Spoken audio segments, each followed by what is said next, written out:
I'm not gonna act like I was sitting down watching the X-Men show in the 90s, or did I have seen any episode other than The Rogue's Tale.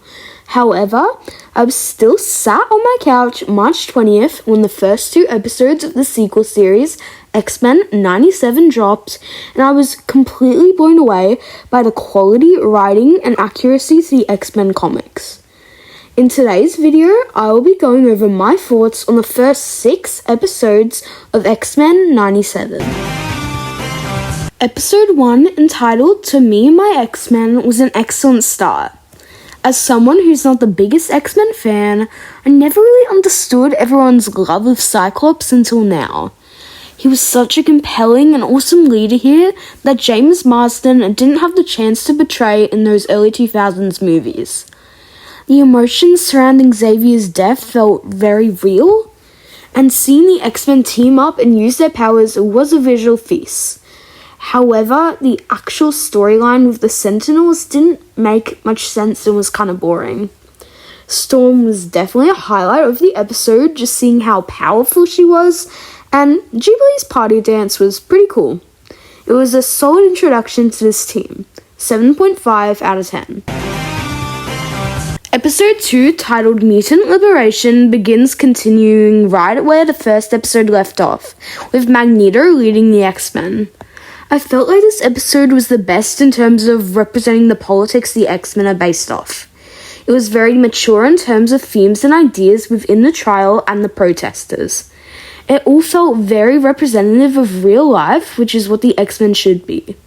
They actually make you take Magneto's side, which was shocking and worked well. Storm was once again very powerful and the coolest she's ever been in movies and TV. Well, until episode 6, but it was a little sad seeing her lose her powers. That conversation she had with Madeline was also very well written and emotional. Speaking of Madeline, I really liked her birth story and I liked how Logan had to drive her. The Doctor was the exact kind of racist that exists in real life, and I really enjoyed seeing awful people like that being called out. The cliffhanger left me wondering for a week what was happening. The episode was great, 8 out of 10. Episode 3, entitled Fire Made Flesh, was messy and entertaining. The episode tried to cram too much into one episode, rushing a storyline that could have had a whole season surround it. The Goblin Queen's transformation was pretty cool, but happened too quickly, and the same could be said for Cable's transformation. We don't have time for Scott and Madeline to actually love their son, to feel the emotion of them losing him.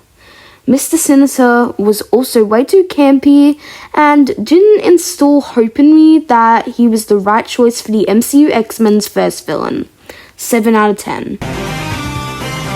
Episode 4, entitled Motendo/Life Death Part 1, was the show's low point.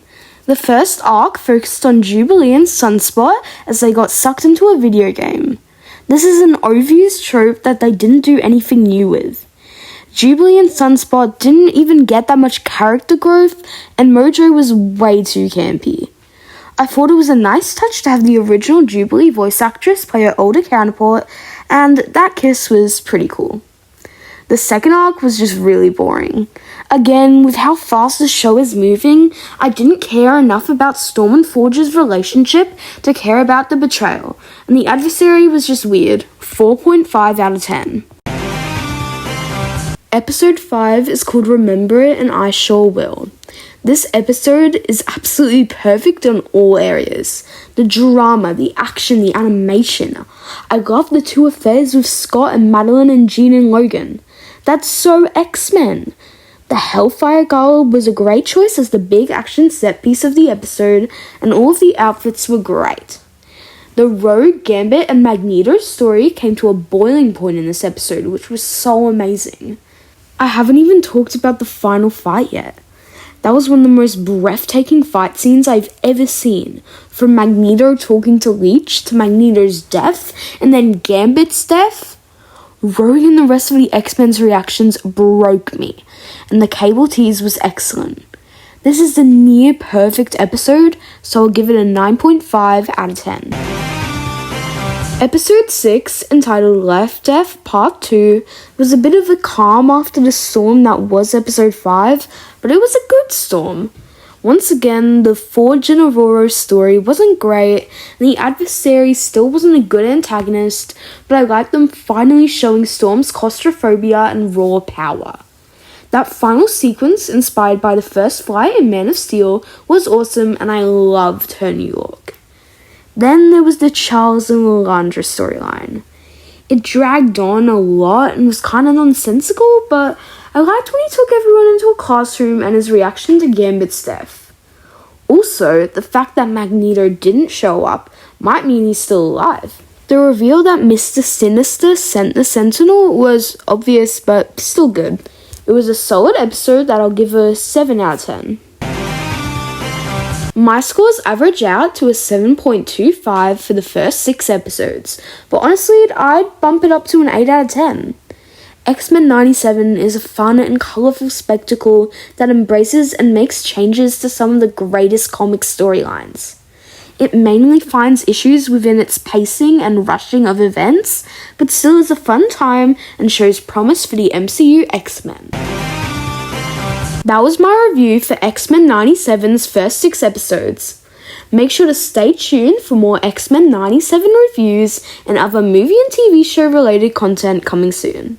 Have a great day. Bye.